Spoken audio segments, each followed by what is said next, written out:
ಆತ್ಮೀಯ ವೀಕ್ಷಕ ಬಂಧುಗಳೇ, ಪಾಟೀಲ್ ನ್ಯೂಸ್ ಅಲರ್ಟ್ ಸುದ್ದಿವಾಹಿನಿಗೆ ಸ್ವಾಗತ, ಸುಸ್ವಾಗತ, ನಮಸ್ಕಾರ. ಸ್ಫೂರ್ತಿಧಾಮಕ್ಕೆ ತಹಶೀಲ್ದಾರರು ಭೇಟಿ.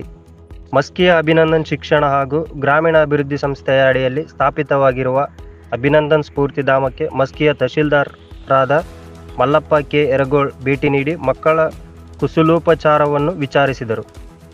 ಈ ಒಂದು ಸಂಸ್ಥೆಯು ಶಿಕ್ಷಣದಿಂದ ವಂಚಿತ ಮಕ್ಕಳ ಶಿಕ್ಷಣಕ್ಕಾಗಿ ಈ ಆಶ್ರಮವನ್ನು ಸ್ಥಾಪಿಸಿದ್ದು, ಈ ಆಶ್ರಮಕ್ಕೆ ನಾವು ಎಲ್ಲ ಇಲಾಖೆಗಳಿಂದ ನೆರವನ್ನು ನೀಡುತ್ತೇವೆ ಹಾಗೂ ಇಂತಹ ಸೇವೆಯಿಂದ ಶೈಕ್ಷಣಿಕ ಗುಣಮಟ್ಟ ಹೆಚ್ಚಿಸಲು ಸಾಧ್ಯ ಎಂದರು.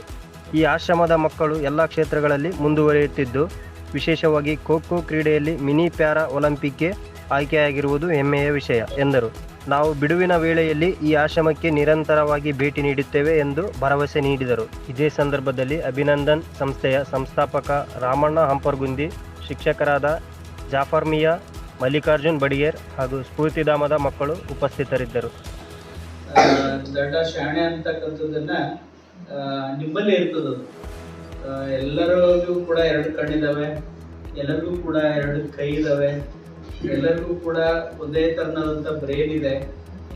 ಎಲ್ಲರಿಗೂ ಕೂಡ ದೇವರು ಒಂದೇ ಶಕ್ತಿ ಇದೆ.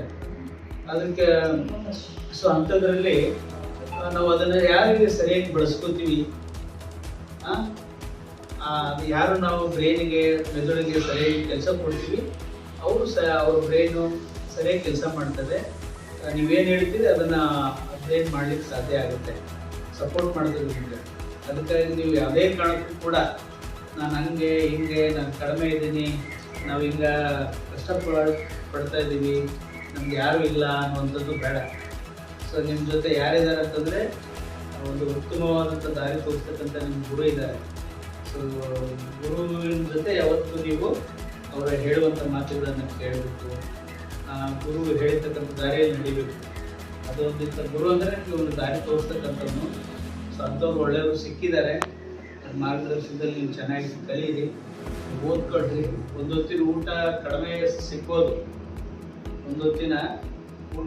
ಸಿಗ್ಬೋದು, ಆದರೆ ಜ್ಞಾನ ಎಲ್ಲ ಕಡೆ ಇದೆ ನೋಡಿ. ಲೈಬ್ರರಿ ಇದೆ, ಮತ್ತು ಅವರು ಹೇಳಿರ್ತಕ್ಕಂಥ ಮಾರ್ಗದರ್ಶನ ಇದು ನೀವು ಸರಿಯಾಗಿ ಅಂತ ಬಳಸ್ಕೊಂಡು ಮನೋಜ್ ಮತ್ತು ಇವನು ದೇವರಾಜ್ ಅಂತರ ಬೇರೆ ಬೇರೆ ಕ್ಷೇತ್ರದಲ್ಲಿ ಉತ್ತಮವಾದಂಥ ಒಂದು ಕೆಲಸವನ್ನು ಇಡೀ ಪ್ರಗತಿಯನ್ನು ಸಾಧಿಸುವಂಥ ನಿಟ್ಟಿನಲ್ಲಿ ನೀವು ಕಲೀರಿ ಅಂತ ಈ ಸಂದರ್ಭದಲ್ಲಿ ನಿಮಗೆ ಆಶಯವನ್ನು ಹೇಳ್ತಾ, ನಿಮ್ಮ ಸಂಸ್ಥೆ ಜೊತೆ ನಾನು ಯಾವತ್ತೂ ಕೂಡ ಇರ್ತೀನಿ. ಯಾವುದೇ ಸಂದರ್ಭದಲ್ಲಿ ಏನಾದರೂ ಅವಶ್ಯಕತೆ ನಮಗೆ ಪರಿಸ್ಥಿತಿ ಅದನ್ನು ಕೈಲಾದಷ್ಟು ಮಕ್ಕಳಿಗೆ ಯಾವ ಇಲಾಖೆ ಏನು ಸಮಸ್ಯೆ ಅದನ್ನು ಸಿಗುವಂಥ ಕೆಲಸ ಮೂಲಕ ಹೇಳಿ